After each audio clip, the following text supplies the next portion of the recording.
گھر جب بنا لیا تیرے در پر کہے بغیر، جانے گا تو نہ اب بھی میرا گھر کہے بغیر۔ السلام علیکم ناظرین، تو حسب وعدہ آج یہ غزل مکمل ایک ہی نشست میں لے کر حاضر ہو رہا ہوں۔ وہ احباب جو ایک ہی نشست میں ایک غزل کی مکمل ہر پہلو سے تشریح و توضیح جاننا چاہیں، وہ اس ویڈیو کو بالکل مس نہ کریں اور اس ویڈیو کو آخر تک دیکھیں۔ اس ویڈیو میں ٹو دا پوائنٹ، سب چیزیں ٹو دا پوائنٹ، کوئی اضافی چیز اس میں نہیں ہوگی، بس آپ توجہ سے سنتے جائیے گا۔ شعر نمبر کا حوالہ ہوگا اور ہر شعر کے ساتھ وہ نمبر درج ہے۔ چنانچہ شعر نمبر 1 جو کہ اس غزل کا مسئلہ بھی ہے، اس وقت آپ کے سامنے اسکرین پر چل رہا ہے۔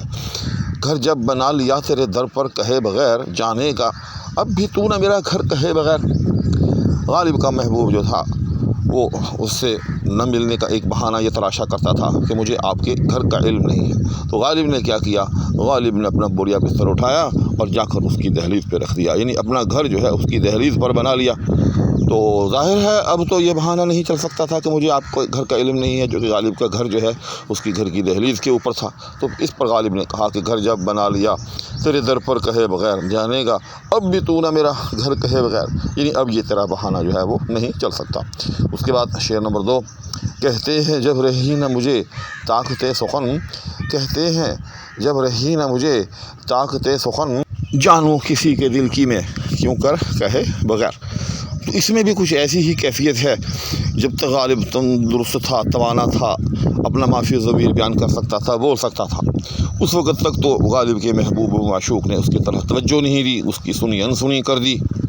ٹھیک۔ اور جب غالب عمر رسیدہ ہو گیا اور جب غالب کے قوا جو ہے مزحمل ہو گئے قوا غالب، اب عناصر میں اعتدال کہاں، جب غالب کی یہ کیفیت ہو گئی تو غالب سے ڈھنگ سے جو ہے وہ بولا نہ جانے لگا، تو پھر کہنے لگا آگے سے کہ جانوں کسی کے دل کی میں کیوں کر کہے بغیر۔ غالب جب آپ سے بولا ہی نہیں جاتا، آپ کی زبان میں لکنت آ گئی ہے، لڑکھڑاہٹ آ گئی ہے، آپ بول نہیں سکتے ڈھنگ سے، تو میں بھلا کسی کے دل کی بغیر بولے جو ہے کیسے بات جان سکتا ہوں، کیسے معلوم کر سکتا ہوں۔ تو اس طرح سے اس نے پھر یہاں جو ہے اپنا ایک عذر تراش دیا۔ اس کے بعد شعر نمبر 3، کام اس سے آ پڑا ہے کہ جس کا جہان میں، کام اس سے آ پڑا ہے کہ جس کا جہان میں، لے وے نہ کوئی نام ستم گر کہے بغیر۔ یہ شعر اپنے الفاظ سے واضح ہے کہ غالب کہتا ہے کہ آج ایک ایسے ستم ظریف سے کام آن پڑا ہے، یعنی اپنے محبوب سے کام آن پڑا ہے، اس کا التفات مطلوب ہے، اس کی توجہ مطلوب ہے، لیکن صورتحال یہ ہے کہ وہ ایسا ظالم ہے، ایسا ستم گر ہے کہ اس کا تو لوگ نام ہی ستم گر سے جو ہے وہ لیتے ہیں، یعنی اس کی تو پہچان ہی ستم گر کی ہے، تاکہ اس کا نام جو ہے وہ ستم گر پڑ گیا ہے۔ اگر لوگوں نے کہیں اس کا تذکرہ یا ذکر کرنا ہو تو ستم گر کہہ کر جو ہے اس کا تذکرہ جو ہے وہ کرتے ہیں۔ تو جب ایسے ستم ظریف اور ایسے ستم گر سے میرا واسطہ پڑ گیا ہے اور اس سے کام جو ہے وہ آن پڑا ہے، تو میں کس مشکل کے اندر جو ہے وہ ہوں گا، اس سے آپ سمجھ سکتے ہیں۔ اس کے بعد شعر نمبر 4، غالب کہتا ہے کہ جی ہی میں کچھ نہیں ہے ہمارے وگرنہ ہم، جی ہی میں کچھ نہیں ہے ہمارے وگرنہ ہم، سر جائے یا رہے نہ رہیں پر کہے بغیر۔ غالب کہتا ہے کہ ہمارے اندر منافقت نہیں ہے، ہم اہل علم، اہل ادب اور اہل شعر لوگ ہیں، ہم جو بات دل میں ہوتی ہے وہی بات کہتے ہیں، ہمارے ہاں منافقت نام کی کوئی چیز نہیں ہے۔ اور اگر میں اس وقت خاموش ہوں، اپنا معافی ضمیر بیان نہیں کر رہا ہوں، تو میرے دل میں ہی کچھ نہیں ہے۔ دوسری بات یہ ہے کہ ہمارے ہاں خوف نام کی کوئی چیز نہیں ہوتی، نہ منافقت نہ خوف، لہذا اگر دل میں کوئی بات میرے ہو یا ہوتی تو میں بلا خوف و خطر اور بلا چون و چرا اور بلا کم و کاست اس کو بیان کر دوں، لیکن اس وقت صورتحال یہ ہے کہ میرے دل کے اندر ہی کوئی ایسی بات نہیں ہے، ورنہ سر جائے یا رہے نہ رہیں پر کہے بغیر۔ ہمارے دل میں اگر کوئی بات ہوتی اور ہم کہنا چاہتے تو ہمارے اندر یہ قطعاً خوف نہ ہوتا کہ اس سے ہمیں گزن پہنچ سکتی ہے، حتیٰ کہ اگر وہ بات کہنے کے نتیجے میں ہمارا سر بھی چلا جاتا تو ہم سر کی جو ہے وہ بھی پرواہ نہ کرتے، سر جائے یا رہے پر نہ رہیں کہے بغیر، سر رہتا یا نہ رہتا لیکن ہم اپنی بات جو ہے وہ کر گزرتے، اپنا معافی ضمیر بیان کرتے تھے۔ اس کے بعد شعر نمبر 5، چھوڑوں گا میں نہ اس بت کافر کا پوجنا، چھوڑے نہ خلق گو مجھے کافر کہے بغیر۔ اور کہتا ہے کہ میں اس بت کی پرستش نہیں چھوڑوں گا، مجھ سے مراد یہاں معشوق اور پرستش سے مراد ظاہر ہے اس کے ساتھ عقیدت، اس کے ساتھ محبت، لیکن عقیدت اور محبت کو اگر اس رنگ میں کیا جائے کہ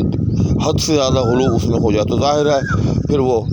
پرستش یا عبادت کی یوں سمجھیں کہ سرحد میں داخل ہو جائے گی۔ تو غالب جو ہے اپنی محبت و عقیدت کو جو ہے اس حد تک غلو آمیز کر چکا ہے کہ وہ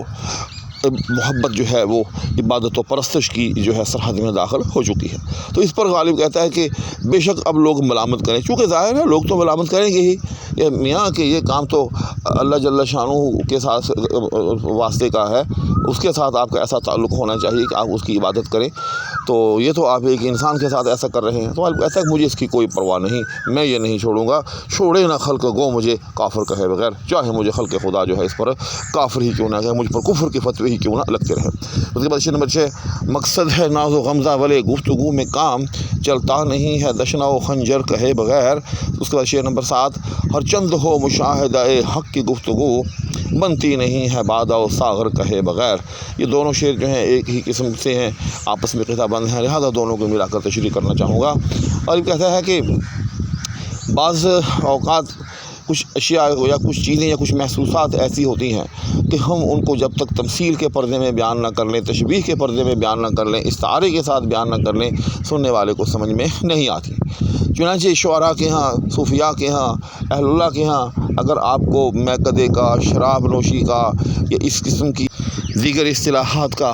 اگر آپ کو تذکرہ ملتا ہے تو اس کا ہرگز یہ مقصد نہیں ہے کہ وہ لوگ جو ہیں وہ شراب نوش ہیں اور وہ رند ہیں یا اللہ تعالیٰ کے وہ نافرمان ہیں، بلکہ وہ تو اپنی کیفیات کو جو ہے وہ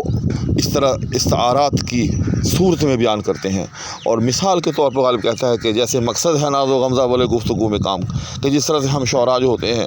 جب کسی محبوب کی اداؤں کا بیان کرنا چاہیں تو ہم کیا کرتے ہیں، ہم اس کی اداؤں کو جو ہے چلتا نہیں ہے دشنا و خنجر کہے بغیر، تو ہمارا کام بھی جب تک محبوب کی ادا کو دشنا و خنجر، یعنی دشنا بھی خنجر ہی کی ایک قسم ہوتی ہے، اس کے ساتھ تشبیہ نہ دے لیں تو ہم اپنا معافی الضمیر بیان نہیں کر سکتے۔ ہمیں لا محالہ کہنا پڑتا ہے کہ میرے محبوب کی ادائیں جو ہیں وہ اس طرح سے میرے دل میں اترتی ہیں جیسے کوئی خنجر یا کوئی دشنا جو ہے وہ دل میں پیوست ہو جائے۔ اس طرح سے محبوب کی اداؤں کو ہم اچھی طرح سے واضح یا بیان کر سکتے ہیں۔ بہنے ہی ہر چند ہو مشاہدہ حق کی گفتگو، بنتی نہیں ہے بادہ و ساغر کہے بغیر۔ اسی طرح سے اگر کسی اہل اللہ پر،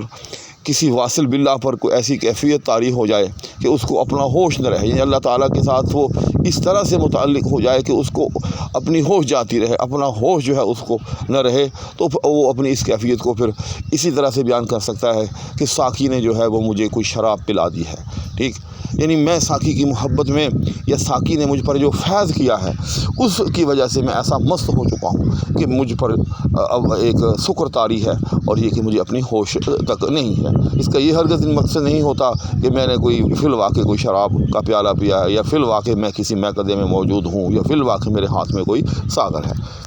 اس کے بعد شعر نمبر 8 بہرا ہوں میں تو چاہیے دونا ہو التفات، سنتا نہیں ہوں بات مقرر کہے بغیر۔ تو اس میں بھی ہوا یوں کہ غالب کی محبوب نے غالب کو کہا کہ حضرت اب آپ عمر رسیدہ ہو گئے ہیں، آپ ڈھنگ سے بات سنتے نہیں، میں تو دو مرتبہ کہتا ہوں تب جا کر آپ کو کوئی بات سمجھ میں آتی ہے، تو اب اگر آپ یہ گلا کریں کہ آپ میرے ساتھ بولتے نہیں ہیں تو اب میں کیا کروں، آپ کو سنائی ہی نہیں دیتا۔ غالب نے اسے نقطہ تراشا کہ واہ واہ واہ واہ، بہرا ہوں اگر تو چاہیے دونا ہو التفات، اگر میں بہرا ہو چکا ہوں سن رسیدگی کی وجہ سے، سن رسیدہ ہونے کی وجہ سے، تو مجھ پر تو دونا التفات ہونا چاہیے۔ کیوں؟ سنتا نہیں ہوں بات مقرر کہے بغیر، کہ اب تو میری یہ یوں سمجھے کہ کیفیت ہو گئی ہے کہ جب تک مجھے کوئی بات 2 مرتبہ نہ کہہ کر سنا دے،